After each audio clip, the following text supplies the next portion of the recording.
अनंतकोटी ब्रह्मांड नायक राजाधिराज सच्चिदानंद सद्गुरु श्री ब्रह्मचैतन्य महाराज की जय।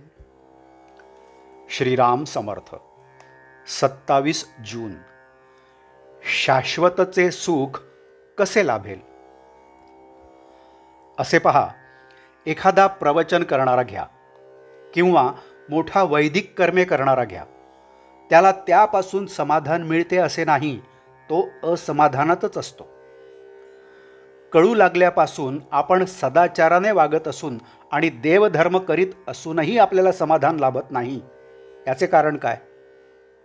तर आपले ध्येय निश्चित झालेले नसते. आपण नीतीने वागतो ते लोकांच्या भीतीने, कारण आपण वाईट वागलो तर लोक आपल्याला नावे ठेवतील. लौकिकासाठी केलेले कर्म कधीही समाधान देऊ शकत नाही. पापकर्म करणाऱ्यालाही समाधान लाभत नाही, कारण त्याला सुद्धा आपण करतो हे वाईट आहे असे वाटतच असते. एकदा एक गृहस्थ माझ्याकडे आला आणि म्हणाला, देवापाशी काही न्याय नाही, तो अगदी अन्यायी आहे. मी त्याला विचारले, असे झाले तरी काय?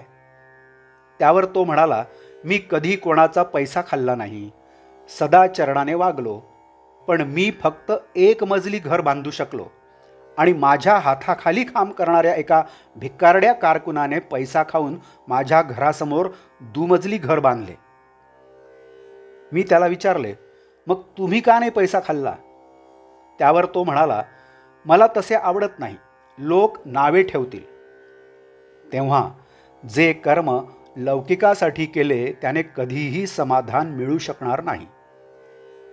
प्रपंचात सुख लाभावे म्हणून आपण देवाचे करतो आणि लौकिकासाठी नीतिधर्माने वागतो.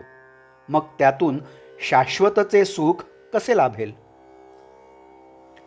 अंगावर चांगले दागिने घातले, उत्तम लुगडे नेसले, परंतु कुंकू जर कपाळाला नसेल तर या सर्वांची काय किंमत?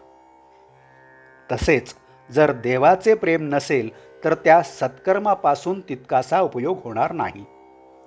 या उलट देवाच्या ठिकाणी अत्यंत प्रेम असून सुद्धा जर नीतिधर्माचे आचरण नसेल तर ती परमार्थाची इमारत टिकू शकणार नाही. खरोखर परमार्थ अत्यंत सोपा आहे. विद्वान लोक तो उगीचच अवघड करून सांगतात. चांगले काय आणि वाईट काय हे कळायला लागल्यापासून जो त्याप्रमाणे वागेल त्याला खात्रीने परमार्थ साधेल. परमार्थ 3 पैकी कोणत्याही एका गोष्टीने साधू शकेल. एक, देहाने साधूची संगत.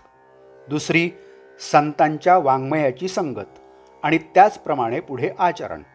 आणि तिसरी, भगवंताचे नामस्मरण. नाम घेतल्याने त्याची संगत आपल्याला अखंड लाभू शकेल. संतांनी सांगितले ते संशय न घेता विश्वासाने करणे ही पहिली पायरी, आणि ते पुढे निश्चयाने, श्रद्धेने आणि प्रेमाने चालू ठेवणे ही शेवटची पायरी. हाच शाश्वत समाधानाचा मार्ग आहे.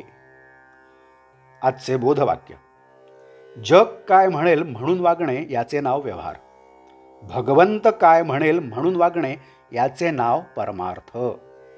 जानकी जीवन स्मरण. जय जय राम. नमस्कार. आपण या चॅनलला सबस्क्राईब करावं ही विनंती. आपण या चॅनलला सबस्क्राईब करा, लाईक करा, शेअर करा आणि प्रतिक्रियासुद्धा द्या. धन्यवाद.